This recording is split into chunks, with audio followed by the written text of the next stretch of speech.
Latest news updates కోసం ఇప్పుడే download చేసుకోండి media effects app. Welcome to media effects. ఏపీలో ఎన్నికల పోలింగ్ ముగిసింది. ఓట్ల లెక్కింపు ఫలితాలకు మరో 3 వారాల సమయం ఉంది. ఇలాంటి సమయంలో వైసీపీ ఆపద్ధర్మ ప్రభుత్వ కీలక నిర్ణయాలు తీసుకుంటుంది.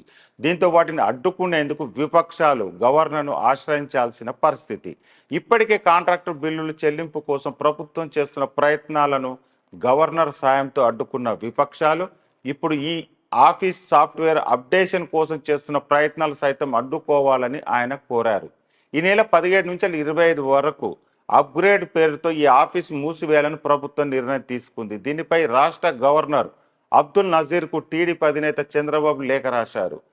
రాష్ట్ర ప్రభుత్వం ఈ ఆఫీస్ అప్గ్రేడ్ వ్యవహారం నిలిపివేయాలని గవర్నర్కు రాసిన లేఖలో కోరారు. ఇంత అడావుడిగా ఈ ఆఫీస్ సాఫ్ట్వేర్ అప్డేషన్ కోసం జరుగుతున్న ప్రయత్నాలపై ఆయన అనుమానం వ్యక్తం చేశారు. మరికొద్ది రోజుల కొత్త ప్రభుత్వం వస్తున్న తరుణంలో ఇప్పటికిప్పుడు ఈ ఆఫీస్ అప్గ్రేడేషన్ అవసరం లేదని తెలిపారు. పారదర్శకత పాటించని ఈ ప్రభుత్వంలో ఈ ఆఫీస్ వ్యవహారంలో అక్రమాలు జరిగే అవకాశం ఉందని లేఖలో చంద్రబాబు పేర్కొన్నారు.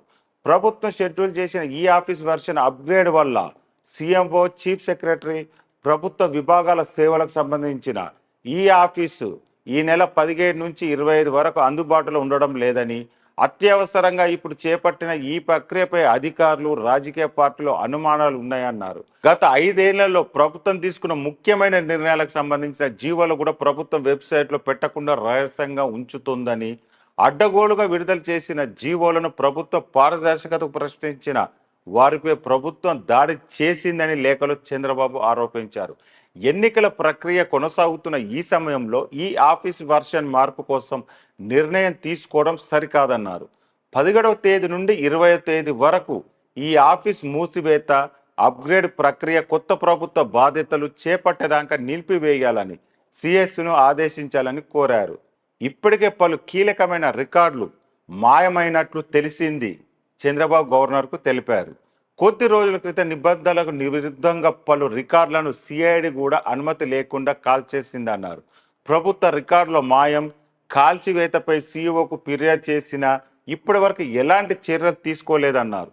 ఈ నేపథ్యంలో అన్ని ఫైళ్లు, నోట్ ఫైళ్లు, రికార్డులు మాయం కాకుండా భద్రపరచాలన్నారు. అలాగే అన్ని హెచ్ఓడిలలో సీసీ కెమెరాలు ఏర్పాటు చేయాలన్నారు. ఇప్పటికే సీసీ కెమెరాలు ఉన్న చోట పరిశీలన జరపాలన్నారు.